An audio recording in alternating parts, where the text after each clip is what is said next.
ఈ ఉత్తరం చూడు, రక్తంతో రాశాడు తెలుసా? ఎవరిని మర్డర్ చేసి? మర్డర్?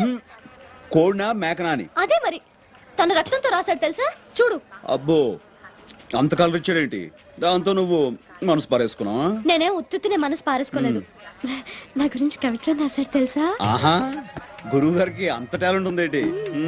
ఏం రాశాడు? నాకు సిగ్గేస్తుంది, నువ్వే చదువు. అబ్బా, నాకెందుకమ్మా అంత అదృష్టం? నువ్వు చదివి వినిపించు, తరిస్తా. ప్రియాతి ప్రియమైన పద్మావతికి నిన్ను చూడగానే నేనేంటో అయిపోయాను. నాకేదో వచ్చేసింది. ఇంకేం వస్తే మాయరోగం అదే వస్తాయి. మరి ఎగతాళి అవుతున్నది. నేను చదివేది నువ్వు అంతే. సరే, చదువు చదువు. పద్మావతి పద్మావతి, నీ ఎర్రని మూతి చూడగానే పోయింది నా మతి, అయిపోయింది నా మనసు కోతి. దాంతో నీ పని అయిపోయింది, అదో గతి. రామకృష్ణ గారు, లేకపోతే ఏంటి? కోతి గీత రాశాడంటే అది కవిత్వం కాదు, కపిత్వం. ఏంటలా పారేస్తావా? చేతరాతులు వాడు.